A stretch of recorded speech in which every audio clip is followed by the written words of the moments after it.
En route pour Bamako, le professeur Djankounda Traoré fait escale à N'Djamena pour remercier le président Idriss Déby Itno au nom du peuple malien pour l'envoi des troupes tchadiennes dans la guerre de libération de notre pays. Rencontre entre le secrétaire général de la présidence et communauté du Nord, la situation sécuritaire, humanitaire et le retour de la paix, autant de préoccupations débattues ce matin entre les deux parties. Afrique du Sud 2013, les équipes qualifiées pour les quarts de finale sont connues. L'Afrique de l'Ouest est la plus représentée dans ce tournoi. Mais que peut-on retenir de ce tableau avec les 8 pays qualifiés pour ces quarts de finale? Des éléments de réponse avec le Desk Sport dans ce journal. Nous sommes jeudi 31 et c'est le dernier jour du mois de janvier 2013. Mesdames et messieurs, bonsoir et bienvenue dans cette édition. Le président de la République par intérim, le professeur Djankounda Traoré, a regagné Bamako cet après-midi en provenance d'Addis Abeba où il a pris part à la 20e conférence des chefs d'État et de gouvernement de l'Union africaine ainsi que la conférence des donateurs sur le Mali. On le voit sur ces images, il est accueilli à sa descente d'avion par le Premier ministre Django Sissoko, des membres du gouvernement, des corps constitués. Voilà.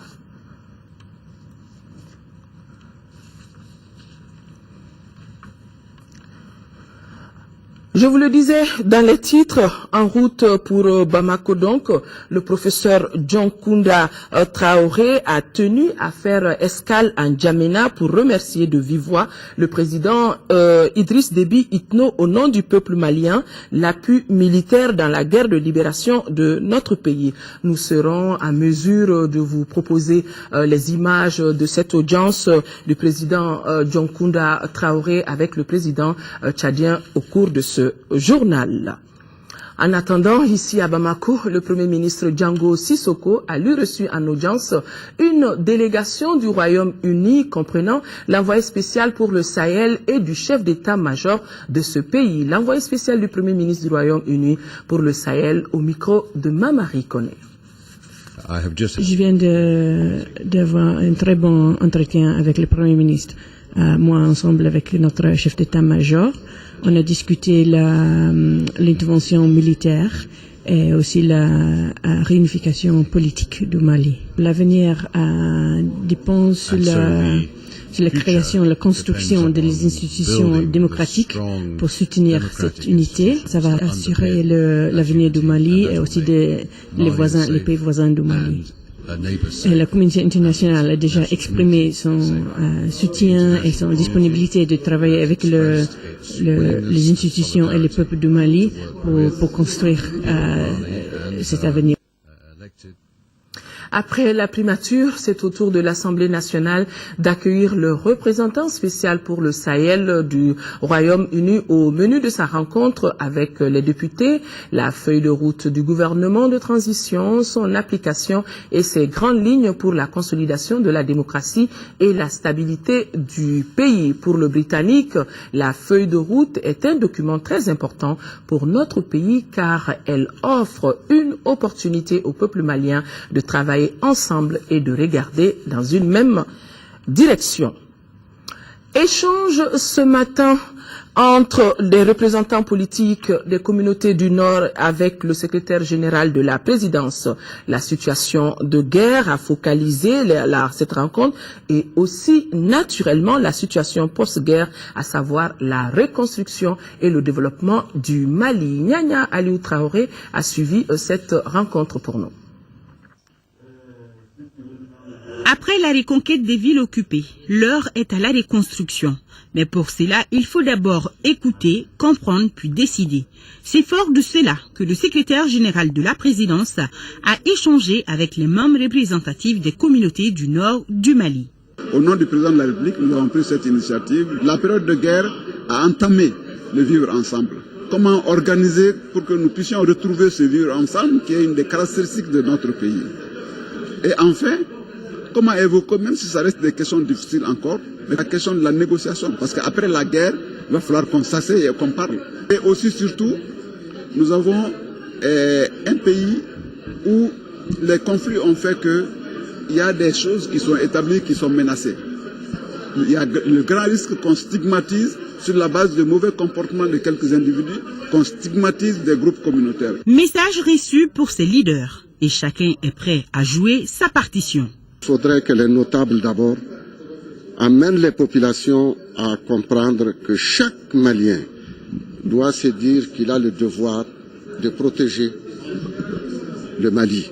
Il a le devoir de contribuer à la paix, à la cohésion sociale et à la stabilité du Mali.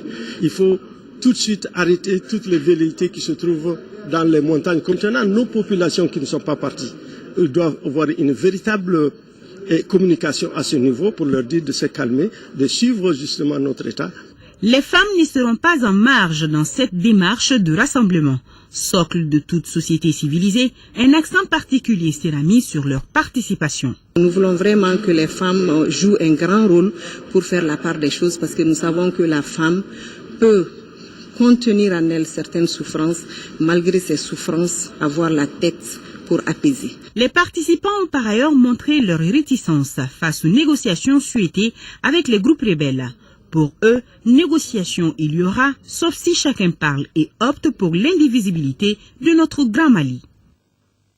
La direction de l'information et des relations publiques des armées, DIRPA, a organisé cet après-midi une conférence de presse sur l'évolution des opérations sur le terrain. L'objectif, c'était d'informer les hommes de médias et selon le conférencier, des militaires maliens sont à Kidal. L'élément que vous allez pouvoir suivre, et parce que là, on me signale que le reportage, l'audience que le chef de l'État, le président de la République par intérim, le professeur Dioncounda Traoré, a eu avec son homologue du Tchad, Idriss Déby Itno, que l'élément est prêt et nous sommes à mesure de vous le proposer. 3 heures de vol entre Addis en Éthiopie et N'Djamena au Tchad sanctionné par une escale à l'aéroport international Hassan Djamouz. Pour ce qui n'était qu'une escale technique, les choses ont vite fait de prendre une allure officielle puisqu'à l'aéroport, une forte délégation conduite par le premier ministre tchadien attendait le président de la République par intérim Dioncounda Traoré. Après une pause de 30 minutes dans le salon d'honneur, la délégation malienne a été conduite au palais présidentiel où les deux présidents ont eu un entretien de près de 45 minutes sur les dernières évolutions de la crise dans notre pays. Nous avons profité de cette escale pour échanger encore. Et même là, vous le savez très bien, nous n'aurons pas le temps de tout nous dire. Mais nous avons quand même eu la possibilité d'éclaircir un certain nombre de points qui semblent prêter un peu à confusion aujourd'hui, notamment le problème de Kidal. Comme lui, je n'entrerai pas dans les détails, mais je pense que nos échanges ont été extrêmement fructueux et que nous avons constaté que nous étions en phase. Le Tchad, avec un contingent de 2300 hommes, a l'une des plus fortes participations à la guerre au Mali. Cette escale donc du président Traoré visait à remercier le peuple tchadien de sa solidarité envers le peuple malien. J'ai profité de l'occasion pour remercier mon frère Déby pour cette participation prompte, massive, efficace comme je l'ai dit, et espérer que nous allons continuer ensemble jusqu'au bout. Nous savons très bien que par cette action, il y a une remise en cause de la souveraineté du Mali par des terroristes, narcoterroristes, et l'étape première étant le Mali, les autres pays, le Niger, le Burkina, le Tchad, sont aussi sur leur liste comme objectif à atteindre. Donc, à la demande du président Dioncounda Traoré lui-même, nous avons donc engagé nos forces qui combattent aux côtés des forces maliennes. Le président Idriss Déby a rassuré le président Traoré de sa participation à la guerre jusqu'à la reprise et à la sécurisation de toutes les villes occupées. Juste après cette entrevue avec le président Déby, le président de la République par intérim a eu une audience avec Michel Révérend de Menton, l'ancien ambassadeur de la France au Mali actuellement en service au Tchad. L'entretien s'est déroulé à huis clos. Nos envoyés spéciaux Modibo Mariko et Adama Kamara. Le ministre en charge des affaires religieuses et du culte s'est rendu au chevet des blessés de guerre, du centre d'ontostomatologie au Gabriel Touré, en passant par l'hôpital du Mali et la polyclinique du camp de Kati. Le ministre Yacouba Traoré a transmis aux malades le message de compassion de la nation. Reportage signé Adama Djimde. À travers cette mission, le ministre en charge des affaires religieuses est venu transmettre le message de compassion de la nation aux blessés de guerre. À l'hôpital du Mali, ils sont 4 malades dont l'état n'est pas du tout inquiétant selon le personnel médical. Il y a 3 blessés thoraciques, un qui a une double blessure thoracique et mandibulaire, et un 4e qui avait une blessure cérébrale avec une balle dans son cerveau. Actuellement, l'évolution est tout à fait favorable. Actuellement, leur vie est complètement hors de danger. Le soldat de 2e classe, Bouhar Gouro, aide la 142e compagnie motorisée d'infanterie de Menaka. Il a été blessé lors d'une embuscade tendue par les djihadistes à Kona. Lors de l'embuscade, notre véhicule était carrément tombé. Donc je me suis débrouillé parce que j'avais une balle au niveau de ma poitrine et au niveau de mon pied aussi. Donc je me suis débrouillé à pied pour que je puisse rejoindre Sévaré. Cette mission est composée des membres du Haut Conseil islamique, du regroupement des leaders religieux, de l'Église catholique et de l'Église protestante. Elle a prié et fait des bénédictions afin que ces jeunes militaires retrouvent la plénitude de leur forme. C'est une visite que les leaders religieux ont initiée pour pouvoir s'enquérir de l'état de santé des blessés de guerre. Donc nous avons fait le tour des hôpitaux qui ont reçu les blessés pour souhaiter prompt rétablissement aux différents blessés et leur faire des prières afin qu'ils puissent guérir le plus tôt possible, des prières afin que le Mali puisse le plus tôt possible finir avec cette guerre. Du centre Odonto au Gabriel Touré, en passant par la polyclinique du camp militaire de Kati et l'hôpital du Mali, le Haut Conseil a remis 1 million de francs CFA aux blessés. Voilà des images qui nous arrivent en marge du sommet des chefs d'État de l'Union africaine. S'est tenue également l'Assemblée générale des premières dames d'Afrique de lutte contre le sida. La rencontre qui coïncidait avec les 10 ans de l'organisation. L'épouse du chef de l'État, Madame Traoré Mintou Doucouré, a pris part aux travaux où elle a fait un vibrant plaidoyer en faveur des populations déplacées des régions du Nord. Madame Traoré a sollicité la solidarité des autres premières dames d'Afrique en faveur du Mali. Elle a par ailleurs parlé de la situation de sida dans notre pays où elle a salué les efforts du gouvernement dans la lutte contre le fléau. Près de 3 milliards de francs CFA. C'est le coût de mise en œuvre d'un projet de développement initié par l'Association malienne pour la protection et la promotion de la famille. Le document relatif au financement du dit projet a été paraphé aujourd'hui même par le directeur de la structure et l'ambassadeur du Royaume des Pays-Bas. Compte rendu, Tchemoko Konati. Ainsi, le Royaume des Pays-Bas donne un souffle nouveau aux activités de l'Association malienne pour la protection et la promotion de la famille. Ce montant de près de 3 milliards de francs CFA est destiné au financement d'un projet sur la planification familiale. Autre domaine d'intervention du projet, la sensibilisation de la population sur certaines pratiques comme les mutilations génitales féminines. Il faudrait que les jeunes sachent ce qu'ils sont, que les jeunes soient impliqués dans les décisions, que les jeunes viennent des programmes qui les intéressent. Au lieu qu'ils soient là pour figurer dans la galerie, les jeunes vont être responsables. Cette action concrétise, une fois de plus, les efforts déployés par le Royaume des Pays-Bas au Mali pour le bien-être de la population. Nous recherchons un dialogue au niveau malien, mais c'est important que entre Maliens, on discute des aspects importants de la famille, le futur de ces enfants. Les Pays-Bas sont engagés dans le secteur de santé depuis 1995 et l'ambassade des Pays-Bas était un des partenaires qui soutenait le programme sanitaire, le PRODES, à travers un appui budgétaire sectoriel avec le Canada et l'Espagne. Dans le domaine de la santé et de la reproduction, en plus de l'appui budgétaire, l'ambassade a développé quelques expériences de financement aux ONG maliennes. dont celle avec l'AMPPF, est la plus importante. Ce projet de développement, qui est à sa deuxième phase, a déjà enregistré des acquis.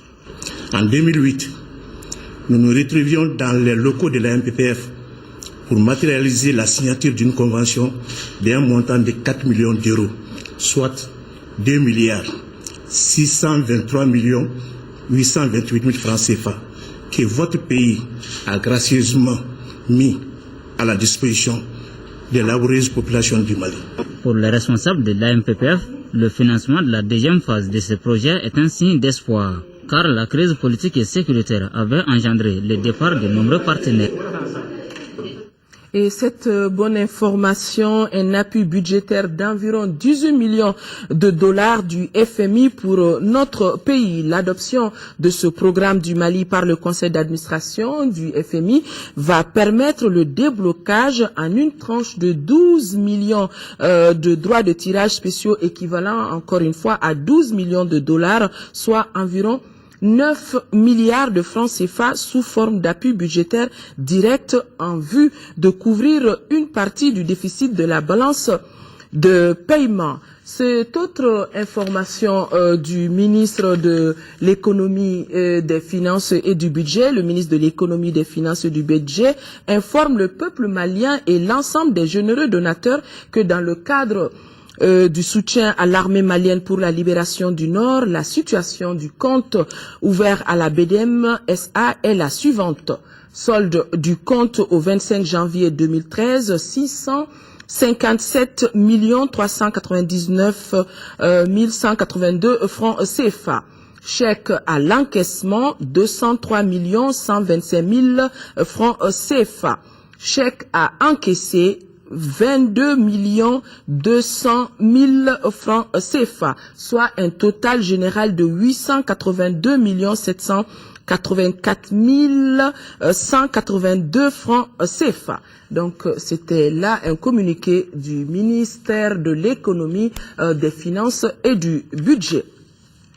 La Banque malienne de solidarité a tenu ce matin la 25e session de son conseil d'administration, une session essentiellement consacrée à l'examen et l'adoption du budget 2013. Compte rendu Bourama Traoré.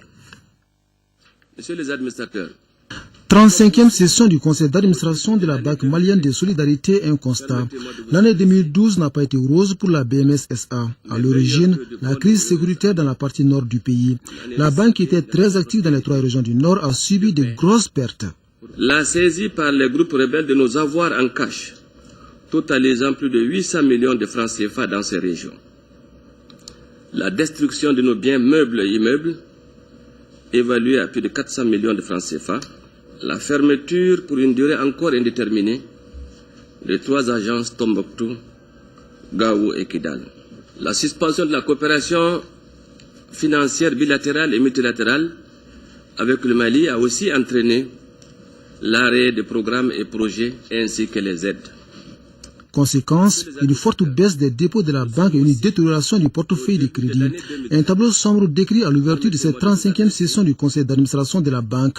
Une session essentiellement budgétaire. Ainsi, au titre des investissements, il est prévu plus de 4 milliards de francs CFA, dont 2 milliards pour la poursuite de la construction du nouveau siège de la banque.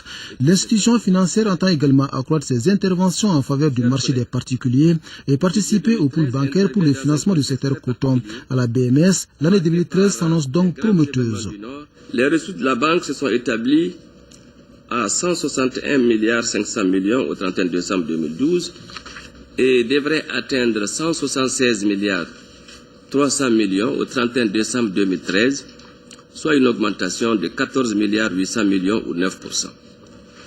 Les dépôts de la clientèle, qui s'élevaient à 125 milliards au 31 décembre 2012, devrait atteindre 133 milliards au 31 décembre 2013, soit une hausse de 6%. C'est dire que la Banque malienne de solidarité tient bien le cap malgré les difficultés du moment. Autre conseil d'administration, celle de la Direction générale de la pharmacie populaire du Mali. La 75e session traitera de la question du budget arrêté à plus de 8 milliards 780 millions de francs CFA et en produit à plus de 9 milliards 360 millions de francs CFA. Compte rendu Mahamadou Doumbia.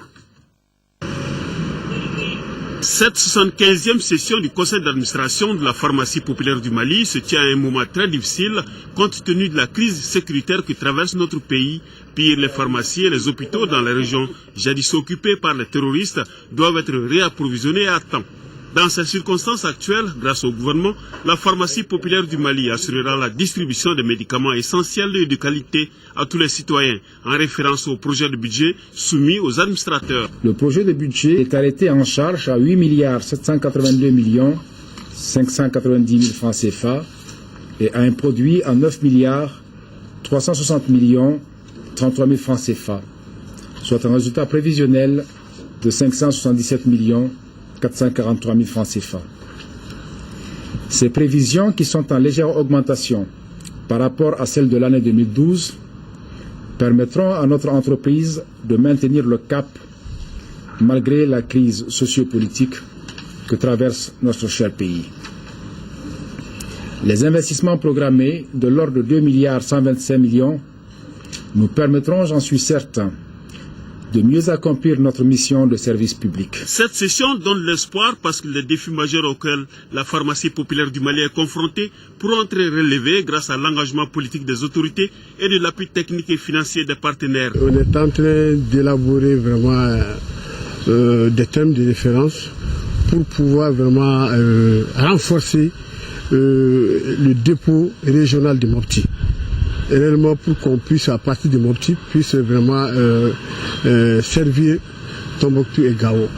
Les recommandations de cette 75e session du conseil d'administration vont aider à mieux orienter les programmes, d'apprécier la gestion et les résultats attendus de la pharmacie populaire du Mali.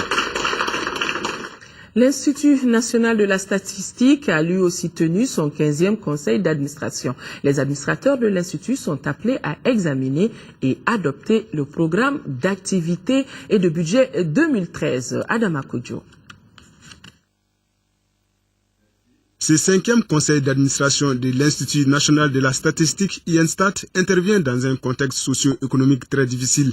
Les administrateurs vont examiner et adopter au cours de cette rencontre le programme d'activité et le budget 2013 de l'Institut. Notre institut, à l'instar des autres administrations, a par conséquent connu quelques difficultés budgétaires dans l'exécution des activités adoptées lors de notre dernière session.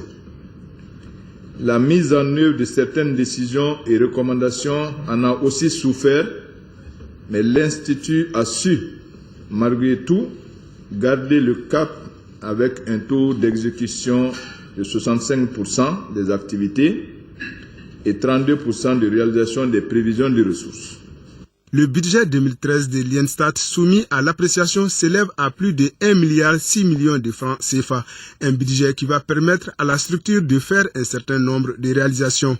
Nous prévoyons des activités récurrentes de production d'informations statistiques pour l'éclairage des politiques de développement de notre pays.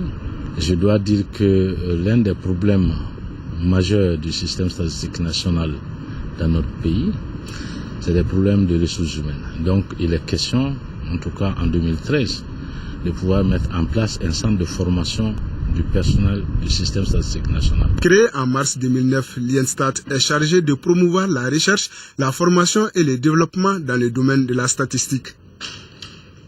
Autre session, cette fois-ci celle du comité de pilotage du projet promotion de la production et de l'utilisation de l'huile de Diafofra ou de Pourguer comme biocarburant au Mali. Donc ce comité de pilotage tient sa première rencontre. Reportage signé Agibou Koulibaly. Le projet promotion de la production et de l'utilisation de l'huile de Diafofra ou Pourguer comme biocarburant au Mali est cofinancé par le Fonds pour l'environnement, le PNUD et le Mali pour environ 3 milliards de francs CFA. L'objectif du projet est de développer et de promouvoir un modèle de production et d'utilisation durable du pourguer comme biocarburant au niveau national. Il s'agira donc dans ce projet, à travers les activités retenues, de concevoir et mettre en place une stratégie pour l'exploitation de l'huile de jatropha, de créer un cadre propice pour l'investissement privé, de renforcer les activités de recherche, de créer les conditions pour une meilleure appropriation de la filière par les acteurs ruraux. Cette première rencontre permettra aux membres du comité de pilotage d'échanger sur les documents de projet.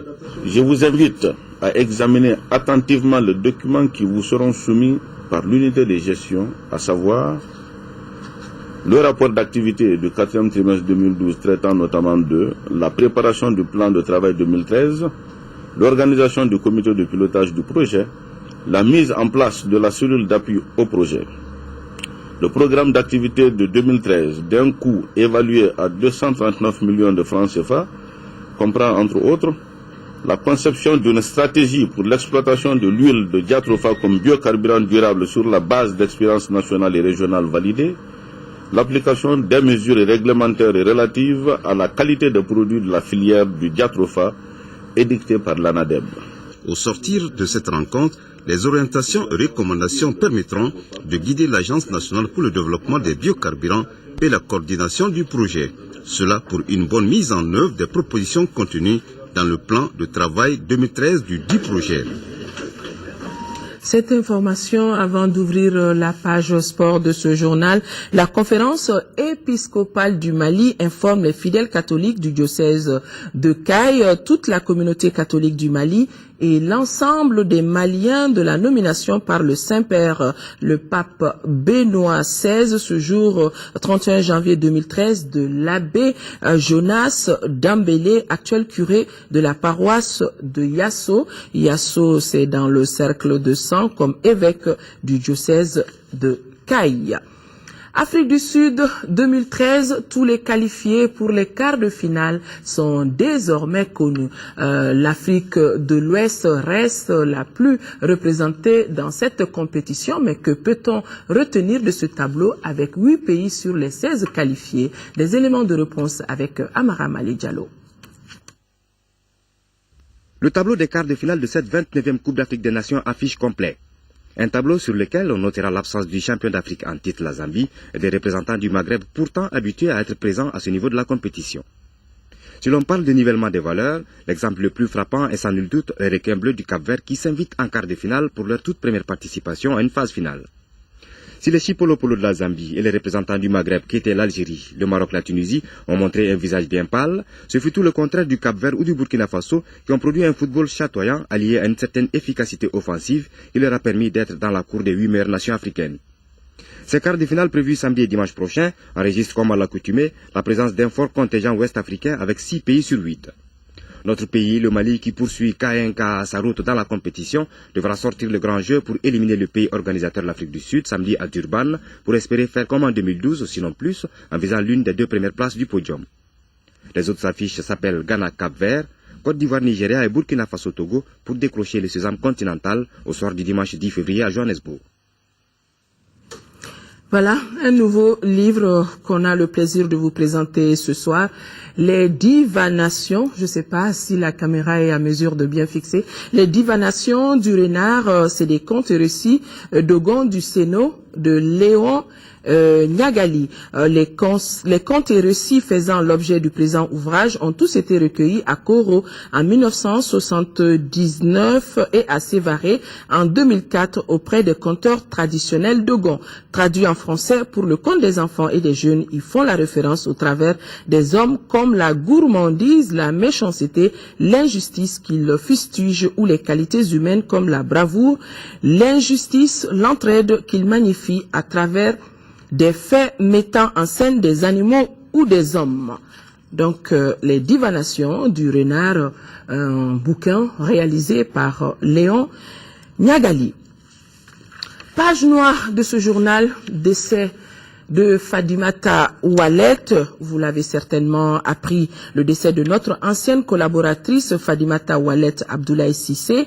Elle a été arrachée à notre affection le mardi 29 janvier 2013 à l'âge de 48 ans. Oualet a servi à l'ERTM comme chef du personnel avant d'aller au ministère de l'Agriculture où elle a occupé le poste de conseiller technique et récemment inspectrice.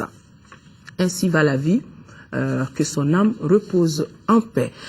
L'intégralité du discours que le président de la République par intérim Dioncounda Traoré a prononcé au cours du huis clos de la 20e conférence des chefs d'État et de gouvernement qui vient de s'achever à Addis Abeba, ça sera demain après le journal télévisé de 20h.